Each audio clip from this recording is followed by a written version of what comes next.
Indians tend to use the word Desi quite a bit. And for us, Desi is about home and something related to home or the homeland and bringing it back here. The mosaic skill comes from Byzantine, comes from Roman, from Greek. It actually isn't just a Western art form, it is coming from the East and the West. So it's a shorthand, it's a shortcut to a style, a vibrancy, about joy, and that's why I wanted to do a mosaic related to dance and music and that kind of Desi celebration.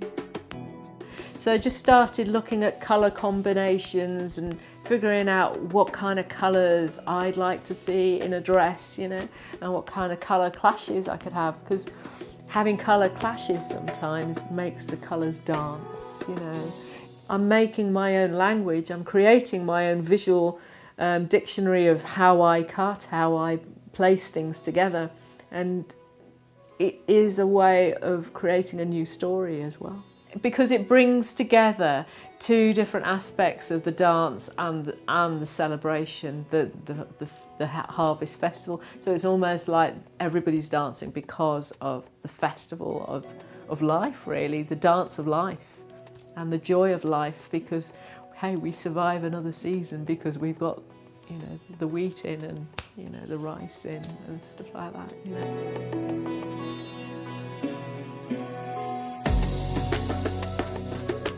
The great thing about digital photography, of course, is that they can see the image on the spot, and you know, that really persuades a lot of people that, you know, you're doing it in a very professional way, in a very dignified manner. You're not trying to pull the person down. You're trying to create something of worth that tells a story about them in that single photo.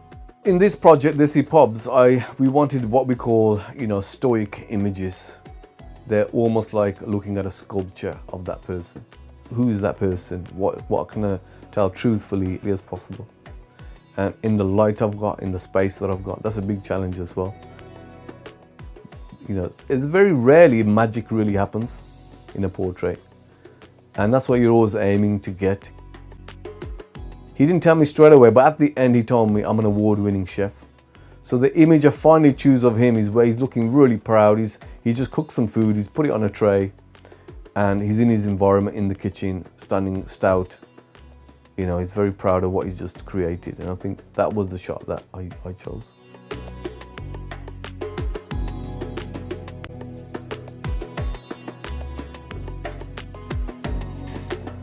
The tradition of a pub sign artist goes back a very long way. It started out in the days when most of the drinking public, if you like, were illiterate and they couldn't read names painted onto pubs.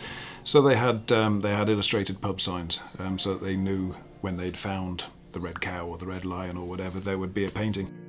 So then, taking Hardeep's designs and staying very true to those, then the key to sort of tying the two cultures together, if you like, the British pub culture and the Punjabi culture, was to bring elements of traditional sign writing, which is really my forte, the way that traditional lettering would look, the banner device for mottos or for names, and the general sort of layout and the way the signs are put together is very much that of an English pub sign.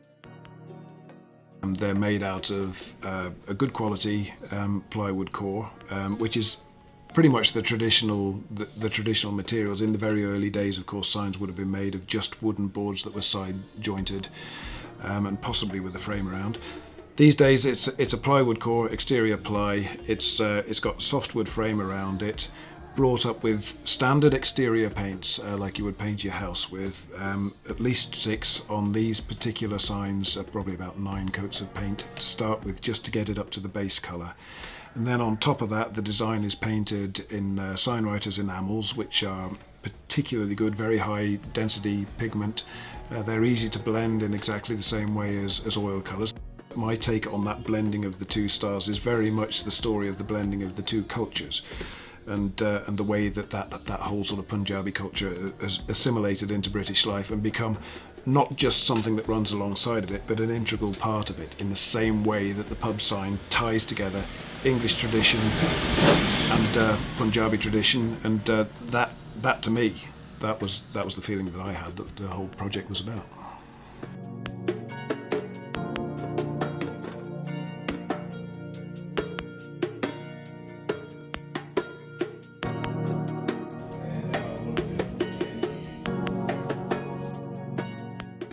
A lot of my work is based on research. Because I work in visual images, which is what photography is. People are bombarded by images, and they interact with images from previous images. So I try and do something slightly different. In this pub, one of the earliest photographs I found was of the landlord in 1889. And it's quite a formal portrait, and I've tried to, what I've done here is mostly do formal portraits, you know, bring a black background along, and you know, try and do a nice portrait as a sort of a. There's quite a lot of pictures of working class people looking really rough, so this is a sort of a reaction to that in a way.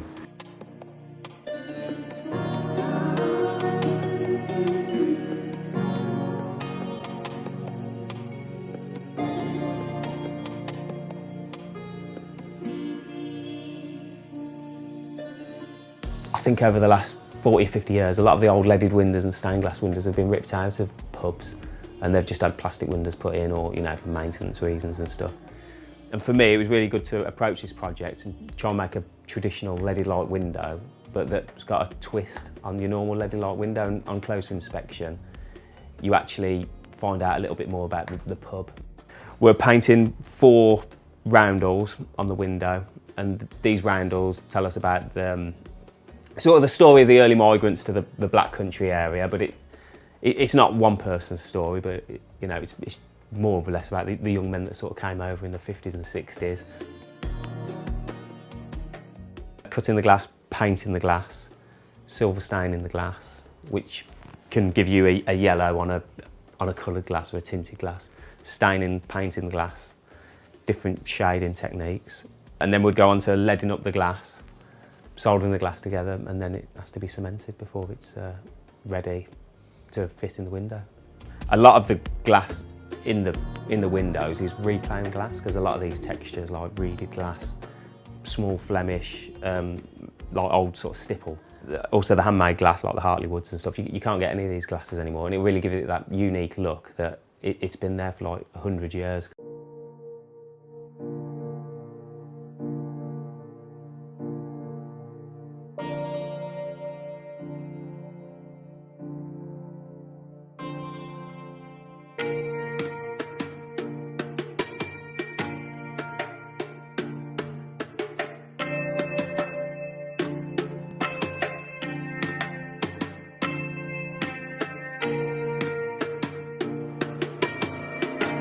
And I was thinking, yeah, because it's difficult. It's difficult to find those threads of someone's identity in their appearance through just a few lines.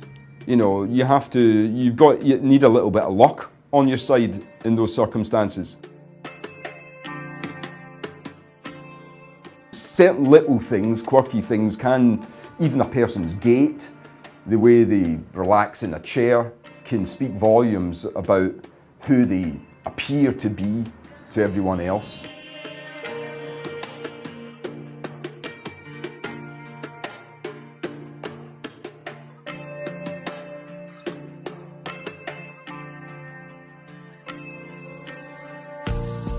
So there's a 2-stage thing to it: the acrylic underpainting, and then the oil goes on top, and with the oil, most of it is transparent or translucent, so that initial underpainting in the acrylic is shining through it.